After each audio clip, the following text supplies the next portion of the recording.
जैव विविधता पार्ट 4 में हम लोग गतांक से आगे का अध्ययन करेंगे। जैव विविधता के पार्ट 3 में आपने पढ़ा कि हॉट स्पॉट की शर्तें क्या क्या होती हैं।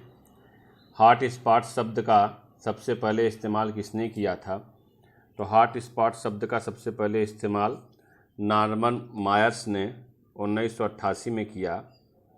हॉट स्पॉट या संवेदनशील स्थल या उष्ण क्षेत्र ऐसे क्षेत्र जहां पर 0.5% या 1500 स्थानीय संवहनी पौधे हों, वैस्कुलर प्लांट जिनको कहते हैं, और 70% अधिक प्राथमिक वनस्पतियां नष्ट हो चुकी हों। अर्थात जब वनस्पतियां नष्ट होंगी तो वहां पर रहने वाले जीव जंतुओं पर भी संकट आ जाएगा।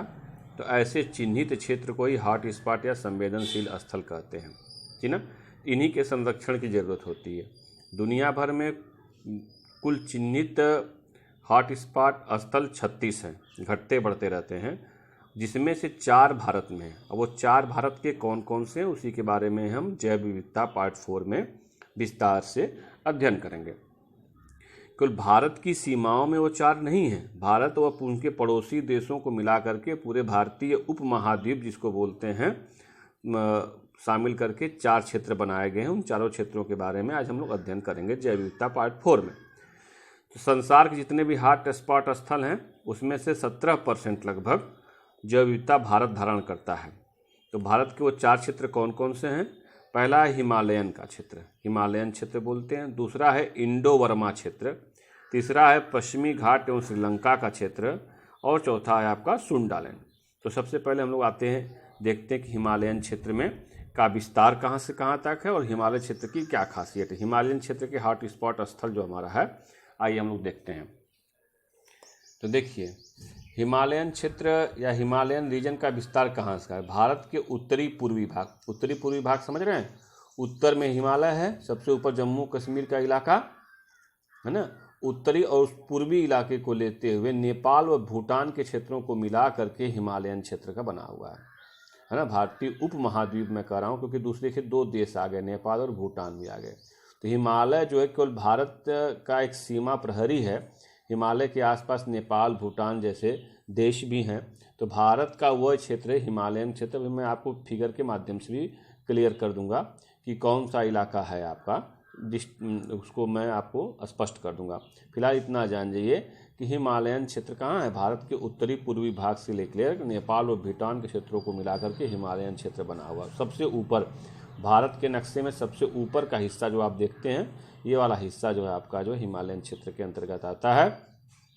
अच्छा, इसी क्षेत्र में क्या है? दुनिया की सबसे बड़ी पर्वत चोटी माउंट एवरेस्ट 8,848 मीटर जिसकी ऊंचाई है, दुनिया की सबसे, जो नेपाल देश में पड़ता है, हिमालय पर्वत श्रृंखला के अंतर्गत आता है। इसी हिमालयन क्षेत्र में आपका माउंट एवरेस्ट भी है, दुनिया की सबसे बड़ी चोटी। और भारत की सबसे बड़ी जब चोटी पूछेगी तो आप बता दीजिएगा भारत का सर्वोच्च शिखर कौन है? K2 गाडविन Austin. भारत की सबसे बड़ी पर्वत शिखर की अगर बात करेगा तो आप बताइएगा K2 गाडविन ऑस्टिन, ये भारत में पड़ता है। ठीक है। तो हिमालयन क्षेत्र की सबसे प्रमुख वनस्पतियां क्या हैं? देखिए, आप देखिए ध्यान से। सिरका स्टेरेसिया, ब्यूटोमेसिया, स्टेक्यूरेशिया स्थानिक पादप प्रजातियां पाई जाती हैं। सिरका, ब्यूटो, स्टेकी, ठीक ना। और हिमालयन क्षेत्र में जीव कौन कौन से पाए जाते हैं? तो pygmy hog, Himalayan tahr, Ganga dolphin, सुनहरा लंगूर, हिम तेंदुआ, एक सिंग वाला गेंडा और नीली भेड़ आदि ये जो है प्रमुख जीव हैं ये हिमालयन क्षेत्र के। देखिए इसमें पिग्मी हॉग, हिमालयन तार, गंगा डॉल्फिन, सुनहरा लंगूर, हिम तेंदुआ, ये सब के सब संकटग्रस्त प्रजातियों में आ जाएगी। तो हम लोग आगे जब पढ़ेंगे तो संकटग्रस्त प्रजातियों के बारे में हम लोग अध्ययन करेंगे। अब आइए, इसी क्षेत्र में अरुणाचल प्रदेश में एक नामदफा राष्ट्रीय उद्यान है। ध्यान दीजिएगा, अरुणाचल प्रदेश में नामदफा है, इसी क्षेत्र के अंतर्गत आता है। और नामदफा में ही उड़ने वाली गिलहरी पाई जाती है। क्या पाई जाती है? उड़ने वाली गिलहरी पाई जाती है। कई बार सवाल पूछा गया है कि उड़ने वाली गिलहरी किस राष्ट्रीय उद्यान में पाई जाती है? तो उड़ने वाली गिलहरी नामदफा राष्ट्रीय उद्यान में पाई जाती है। और नामदफा राष्ट्रीय उद्यान कहाँ है? अरुणाचल प्रदेश में। और किस हॉट स्पॉट क्षेत्र में आएगा? तो ये आएगा हिमालयन हॉटस्पॉट क्षेत्र में आएगा, ठीक ना।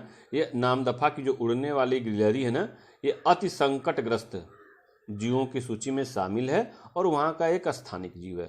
तो आपको समझ में आ गया होगा कि हॉटस्पॉट क्या होता है।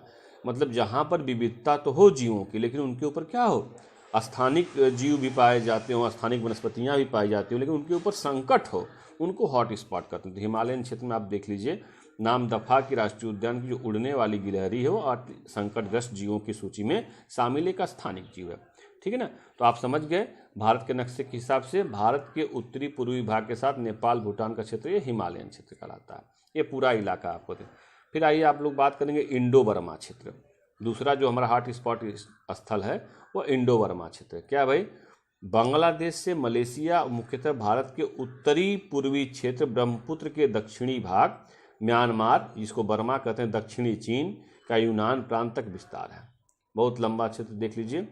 बांग्लादेश आप देख रहे होंगे भारत के नक्शे के हिसाब से, सोचिए बांग्लादेश कहाँ है, मलेशिया, चीन, भूटान, म्यांमार है ना, लाओस, कंबोडिया, वियतनाम, थाईलैंड के क्षेत्र भी इंडो बर्मा क्षेत्र में आते हैं, है ना। इसका 5% भूभाग ही भारत में है इस क्षेत्र का। अदरक यहाँ की स्थानिक प्रजाति है, जो अदरक जिसको आप लोग यूज कर रहे हैं आजकल ना बहुत ज़्यादा, तो यह इंडो बर्मा क्षेत्र की अदरक स्थानिक प्रजाति है, इस क्षेत्र में काफ़ी ज़्यादा पाई जाती है। तो इंडो बर्मा क्षेत्र का जो प्रमुख जीव कौन होगा, तो कपी और बंदर, है ना। कपी जिसे बोलते हैं बंदर, लंगूर, गिब्बन, ताजे पानी की कछुए, ये सब यहाँ के प्रमुख जीव हैं। तो इंडो बर्मा क्षेत्र का संकटग्रस्त जीव कौन सा होगा, तो इंडो बर्मा क्षेत्र का संकटग्रस्त जीव है white eared night heron, white eared night heron, grey crowned crocias, orange necked partridge, ये इस इलाके के संकटग्रस्त जीव में आते हैं। तीसरा क्षेत्र आपको पता है सबसे ज़्यादा जैव विविधता वाला क्षेत्र कौन सा है, पश्चिमी घाट। पश्चिमी घाट आप देख रहे होंगे ना, गुजरात और महाराष्ट्र से लेकर के अरब सागर के पास का इलाका, नीचे केरल कन्याकुमारी तक आपका पश्चिमी घाट आता है। कहाँ से कहाँ तक है पश्चिमी घाट, आप देख लीजिए, श्रीलंका, पश्चिमी घाट और श्रीलंका भारत के दक्षिणी पश्चिमी तटीय क्षेत्र एवं श्रीलंका के दक्षिण पश्चिमी उत्तर उच्च भूमि क्षेत्र, भारत के दक्षिण पश्चिमी तटीय क्षेत्र, भारत का दक्षिण पश्चिमी तटीय क्षेत्र और श्रीलंका के दक्षिण पश्चिम उच्च भूमि क्षेत्र तक यह पूरा पश्चिमी घाट का इलाका है। यह सबसे ज़्यादा जैव विविधता यहीं पर पाई जाती है। इसका 64.9% इस क्षेत्र का भारत में ही है। भारत का सबसे समृद्ध जैव विविधता वाला क्षेत्र आता है। यहाँ पूछा जाता है कि भारत में सबसे अधिक जैव विविधता कहाँ पाई जाती है, तो आप बताओगे कि भारत के पश्चिमी घाट में सबसे अधिक जैव विविधता पाई जाती है। यहाँ लगभग 6000 पादप प्रजातियाँ, पेड़ पौधों की प्रजातियाँ लगभग 6000 हैं और 3000 स्थानिक प्रजातियाँ हैं। स्पेशल प्लांट, स्पेशल जाति, स्पेशल जीव जंतु लगभग 3000 यहाँ पे पाए जाते हैं। जो इलाका है, विश्व के जितने भी हॉट स्पॉट हैं ना, उसमें सर्वाधिक जनसंख्या घनत्व वाला यही इलाका है। 300 व्यक्ति प्रति वर्ग किलोमीटर क्षेत्र में इसी हॉट स्पॉट एरिया में रहते हैं। पश्चिमी घाट के जंतु प्रजातियां कहाँ कहाँ पाई जाती हैं भाई, देखिए तो एशियाई हाथी आपने देखा होगा, केरल, कर्नाटक, तमिलनाडु आदि इलाके में एशियाई हाथी पाए जाते हैं। नीलगिरी ताहर, भारतीय बाघ, शेर की पूंछ वाला बंदर, गोल्डन टेल्ड मंकीज, सुनहरी पूंछ वाला बंदर या शेर की पूंछ वाला बंदर, बड़े आकार की गिलहरी यहाँ पाई जाती है, या शेर के पूंछ वाला बंदर यहाँ पर पाया जाता है। ब्लैक पियर कार्डमोम यहाँ की स्थानिक प्रजाति हैं। ब्लैक पियर कार्डमोम यहाँ की स्थानिक प्रजाति है। इसमें संकटग्रस्त कौन है, तो लायन टेल्ड मकाक, जो ये आपको शेर की पूंछ वाला बंदर था ना, लायन टेल्ड मकाक यहाँ का संकटग्रस्त जीव है। शेर की पूंछ वाला बंदर ये इस इलाके का संकटग्रस्त जीव है। देखिए पश्चिमी घाट अपने आप में एक बहुत बड़ा टॉपिक है। पश्चिमी घाट से बहुत से प्रश्न आते हैं, तो आइए हम लोग कुछ पश्चिमी घाट के तथ्यों को जान लेते हैं। पश्चिमी घाट की लंबाई ताप्ती नदी के मुहाने से लेकर कन्याकुमारी अंतरिक्ष तक लगभग 1600 किलोमीटर है और चौड़ाई 100 किलोमीटर। यानी आप ऊपर से जब नीचे आते हैं, देखिए ताप्ती नदी के ऊपर से जब नीचे आएंगे आप, तो 1600 किलोमीटर और इसकी चौड़ाई जो है लगभग 100 किलोमीटर पूर्व से पश्चिम है। पूर्व भारत नक्शे के हिसाब से अगर आप सोचिएगा, नक्शे के हिसाब से अगर आप देखेंगे तो आपके समझ में आ जाएगा कि हम किसकी बात करें, 1600 किलोमीटर लंबा, यानी उत्तर दक्षिण 1600 किलोमीटर लंबा और 100 किलोमीटर लगभग चौड़ा यह पूर्वी पश्चिमी क्षेत्र है। देखिए इसका क्षेत्रफल कितना है, तो पूर्वी पश्चिमी क्षेत्र का क्षेत्रफल देखिए 1600 लंबा 100 चौड़ा, दोनों का गुणा कर दिया, इकाई दाएं सैकड़ा हजार 10 1,60,000 वर्ग किलोमीटर इसका क्षेत्रफल है पश्चिमी घाट का। ऊंचाई इसकी 1200 मीटर। चट्टान बेसाल्ट और लैटराइट, यहाँ के चट्टाने हैं बेसाल्ट और लैटराइट। गुजरात, महाराष्ट्र, गोवा, कर्नाटक, तमिलनाडु, केरल, कन्याकुमारी, यह सभी राज्य जो है पश्चिमी घाट के अंतर्गत आते हैं। सह्याद्री पर्वत श्रृंखला भी यहीं पाई जाती है। यहाँ पर 2 जैव संरक्षित क्षेत्र हैं, 13 राष्ट्रीय उद्यान हैं पश्चिमी घाट में इलाके में, 2 जैव संरक्षित बायो रिजर्व जिसको बोलते हैं, और 13 नेशनल पार्क हैं। नीलगिरी बायोस्फीयर रिजर्व पश्चिमी घाट में ही है। यह नीलगिरी साइलेंट वैली के बारे में पूछता है तो आप ये जान जाइए कि ये जो पश्चिमी घाट में ही पड़ता है। साइलेंट वैली राष्ट्रीय उद्यान कहाँ है, यदि साइलेंट वैली राष्ट्रीय उद्यान के बारे में पूछे तो आप बताइएगा कि ये साइलेंट वैली राष्ट्रीय उद्यान केरल में है। यह भी पश्चिमी घाट के लिए है और ये अपनी जैव विविधता के लिए बहुत ज़्यादा ही प्रसिद्ध है। सबसे बड़ी चोटी इस इलाके की कौन है, तो सर्वोच्च चोटी अनाईमुडी, याद कर लीजिएगा इसको। पश्चिमी घाट की सबसे ऊंची चोटी श्रृंखला जो है अनाईमुडी है। वर्ष 2012 में पश्चिमी घाट के 39 स्थानों को विश्व धरोहर स्थल में घोषित किया गया था, ठीक ना। 2012 में यूनेस्को ने पश्चिमी घाट के 39 स्थानों को विश्व धरोहर स्थल में शामिल कर लिया था। केंद्रीय पर्यावरण वन मंत्रालय ने के कस्तूरी रंगन कार्यदल की रिपोर्ट को आंशिक रूप से ग्रहण करते हुए पश्चिमी घाट के 37% क्षेत्र को 60,000 वर्ग किलोमीटर को पारिस्थितिक रूप से संवेदनशील घोषित कर दिया है। इसे पश्चिमी घाट का भारत का सबसे बड़ा संरक्षित वन हो गया। देखो क्या मतलब कि जो भारत सरकार का केंद्रीय पर्यावरण वन मंत्रालय है वह पश्चिमी घाट का सर्वे कराया। 2013 में कस्तूरी रंगन साहब ने पूरा सर्वे करके पश्चिमी घाट का अध्ययन किया और बताया कि पश्चिमी घाट का लगभग 37% इलाका, इतना क्षेत्रफल 60,000 वर्ग किलोमीटर एकदम संकटग्रस्त हो गया है। इसको बचाने की बहुत ज़रूरत है।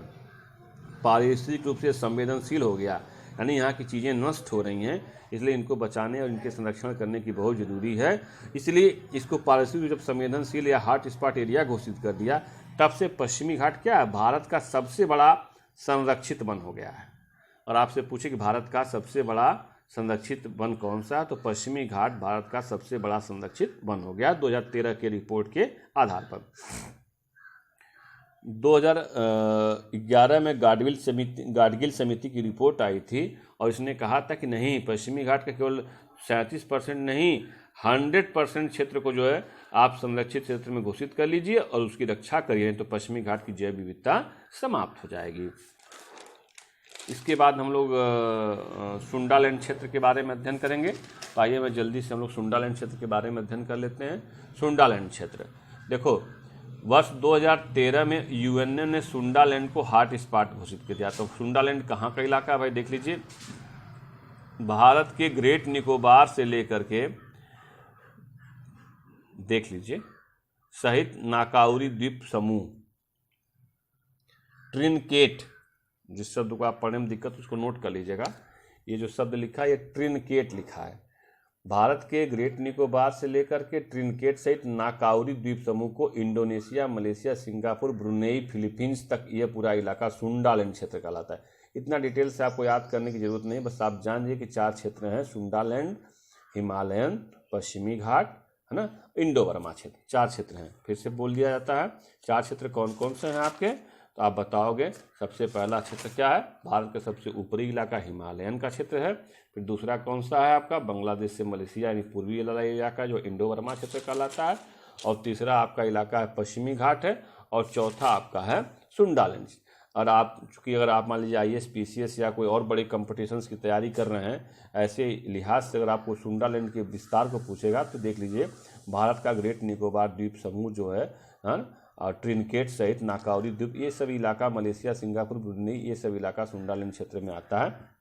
इसका केवल 1.28% भाग भारत में है। सबसे ज़्यादा पश्चिमी घाट का परसेंटेज भारत में था, 64% नियर अबाउट। मैंग्रोव वनस्पतियाँ, कोरल रीफ जिसको मूंगा बोलते हैं, सी ग्रास समुद्री घास जिसको बोलते हैं, है ना, सी ग्रास बेड, व्हेल, द्विगांग, कछुआ, मगरमच्छ, प्राण प्रमुख यहाँ की प्रजातियाँ हैं। ठीक है, ये हो गया आपके भारत के 4 हॉट स्पॉट क्षेत्रों के बारे में। अब हम लोग होप स्पॉट के बारे में जैव विविधता पार्ट 5 में अध्ययन करेंगे कि होप स्पॉट किसे कहते हैं। ये समुद्री संवेदनशील क्षेत्र को होप स्पॉट कहते हैं। Thank you.